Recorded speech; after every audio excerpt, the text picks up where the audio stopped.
আসসালামু আলাইকুম। আজ একটা খুব জরুরি বিষয় নিয়ে কথা বলবো, যা আমাদের প্রায় প্রত্যেকটা পরিবারেই কমবেশি অশান্তির কারণ হয়ে দাঁড়ায়।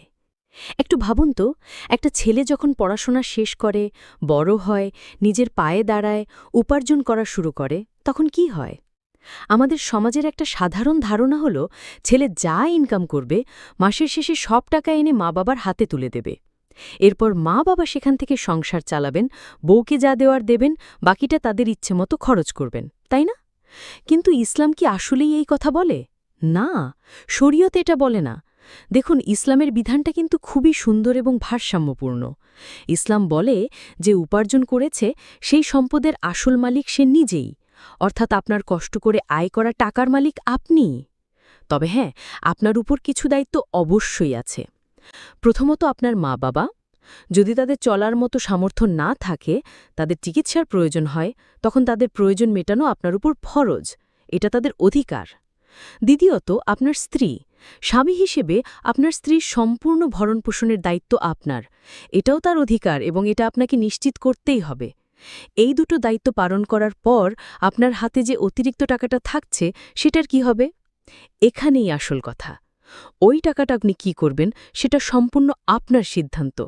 আপনি চাইলে আপনার মা-বাবাকে উপহার হিসেবে কিছু দিতে পারেন, স্ত্রীকে অতিরিক্ত কিছু কিনে দিতে পারেন, ভাই-বোনকে সাহায্য করতে পারেন, অথবা ভবিষ্যতের জন্য নিজের অ্যাকাউন্টে জমিও রাখতে পারেন। এই ব্যাপারে মা-বাবা বা স্ত্রী কেউই আপনাকে বাধ্য করতে পারে না।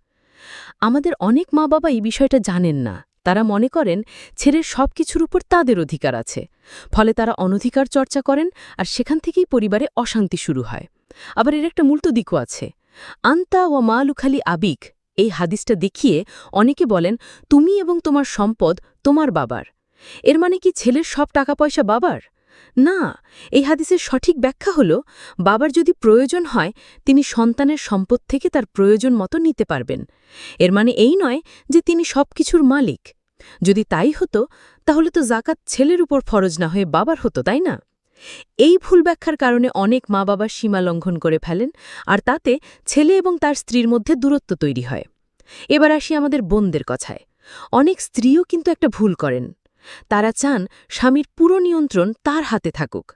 আমার কথায় উঠবে, আমার কথায় বসবে, এই মানসিকতা থেকে তারাও স্বামীর উপার্জনের উপর অতিরিক্ত নিয়ন্ত্রণ প্রতিষ্ঠা করতে চান। বোন, আপনার অধিকার হলো আপনার ভরণ পোষণ। স্বামী যদি সেটা ঠিকঠাক মতো আদায় করেন, এরপর তিনি তার অতিরিক্ত টাকা দিয়ে তার মা-বাবাকে দিচ্ছেন নাকি ভাইবোনকে সাহায্য করছেন, সেটা নিয়ে অহেতুক পেরেশানি করে সংসারে অশান্তি ডেকে আনবেন না। তাহলে মূল সমস্যাটা কোথায় বুঝতে পারছেন?